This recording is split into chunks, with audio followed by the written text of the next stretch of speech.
Résumé détaillé et analyse des 10 premiers chapitres de Lecteur omniscient. Lecteur omniscient ou Omniscient Readers Viewpoint est une œuvre fascinante qui mêle stratégie, survie et manipulation dans un univers où le monde réel fusionne avec un web novel. Cette vidéo vous présente un résumé détaillé des 10 premiers chapitres, accompagné d'une analyse approfondie des personnages, du système de jeu et des thèmes majeurs. Chapitre 1.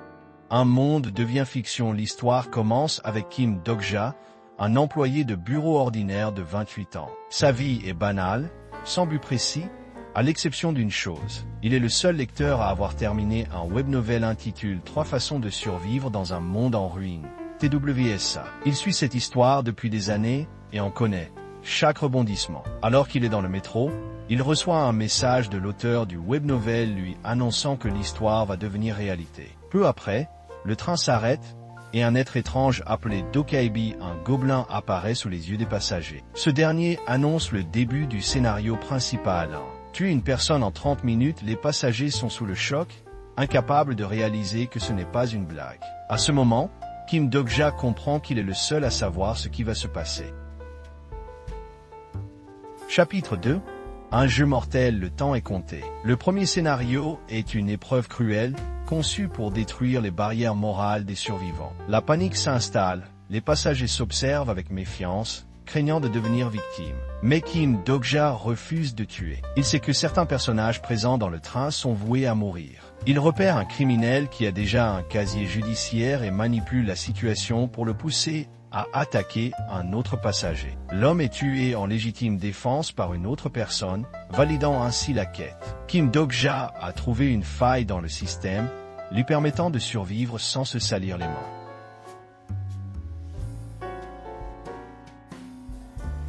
Chapitre 3. Le pouvoir du lecteur omniscient. Les survivants reçoivent leur première récompense sous forme de pièces, une monnaie utilisée pour acheter des compétences et objets. Kim Dok-ja sait exactement quoi choisir. Plutôt qu'une compétence de combat, il achète la 4e muraille, une capacité qui empêche les autres de lire ses pensées et le protège contre certaines intrusions mentales. J'ai survécu au premier scénario sans tuer, mais ce n'est que le début. Dok-ja comprend alors que son avantage principal n'est pas sa force physique, mais son intelligence et sa connaissance de l'histoire.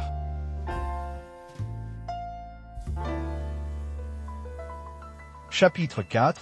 Sauver Yusanga. Kim Dok-ja retrouve sa collègue Yusanga, une femme bienveillante et intelligente. Il décide de l'aider à survivre, car il sait qu'elle peut devenir une alliée précieuse. En chemin, il rencontre un enfant, Lee Ji-lyun, qu'il décide également de protéger. Kim Dok-ja commence à construire son propre groupe. Chapitre 5. L'arrivée de Yoo Jung-hyuk. Le moment critique arrive. Un homme extrêmement puissant entre dans le wagon. Yoo Jung-hyuk, le véritable protagoniste de TWSA. Kim Dok-ja sait que cet homme est un régresseur. Il a déjà vécu plusieurs vies et recommence à chaque échec. Jung-hyuk est froide, impitoyable et ne fait confiance à personne. Mais Kim Dok-ja a un avantage, il sait tout de son futur. Chapitre 6. Une alliance forcée. Yoo Jung-hyuk menace de tuer Kim Dok-ja, suspectant qu'il cache quelque chose. Mais Dok-ja joue son atout. Il lui révèle un élément du futur qu'il est censé être le seul à connaître. Intriguer. Yoo Jung-hyuk accepte le laisser-vivre. Ainsi naît une alliance fragile, mais essentielle pour la survie de Kim Dok-ja. Chapitre 7. Traversée du pont et embuscade. Le groupe de Kim Dok-ja arrive devant un pont suspendu qui relie leur zone actuelle à la prochaine. Cependant, Dok-ja sait qu'un groupe de monstres rôde dans les environs. Yoo Jung-hyuk, toujours aussi direct, veut simplement traverser de force. Mais Dok-ja, grâce à sa connaissance du web novel, sait que cela mènera à une embuscade mortelle. Dok-ja élabore alors une stratégie.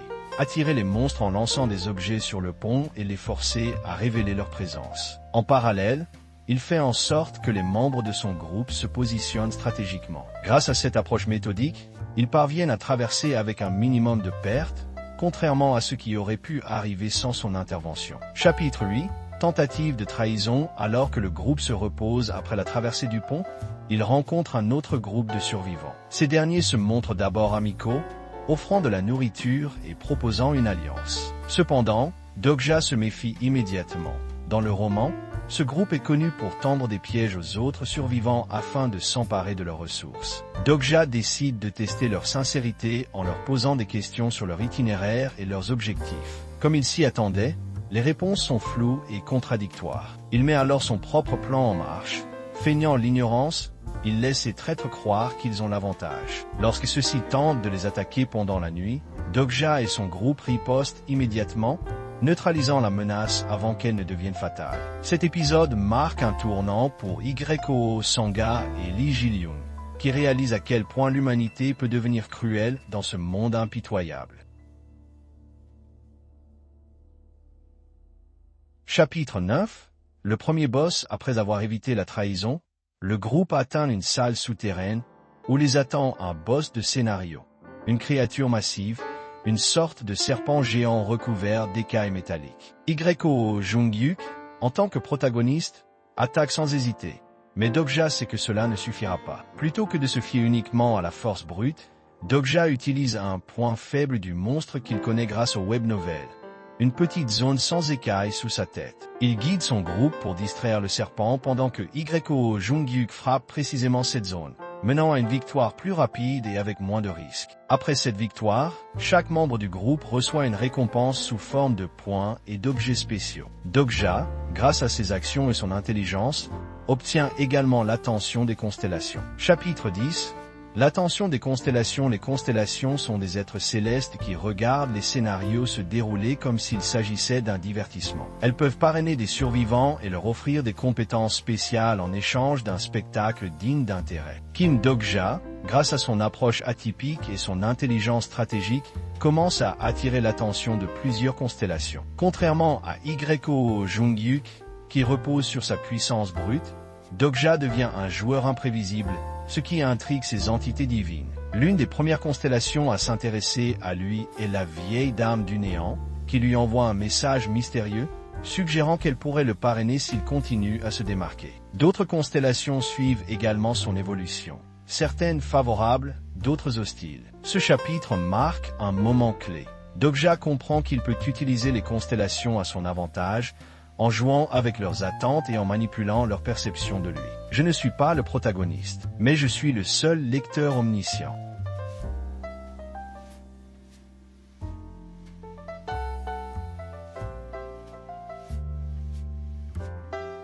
Analyse approfondie 1. Kim Dokja, un héros stratège contrairement au héros typique. Kim Dokja ne compte pas sur la force brute, mais sur la stratégie et la manipulation pour survivre. Il utilise son intelligence et sa connaissance du futur pour éviter les erreurs fatales et manipuler les événements en sa faveur. Son talent principal est sa capacité à anticiper et exploiter les failles du système, ce qui le rend extrêmement dangereux pour ceux qui cherchent à l'éliminer. Ykoo Jung-hyuk.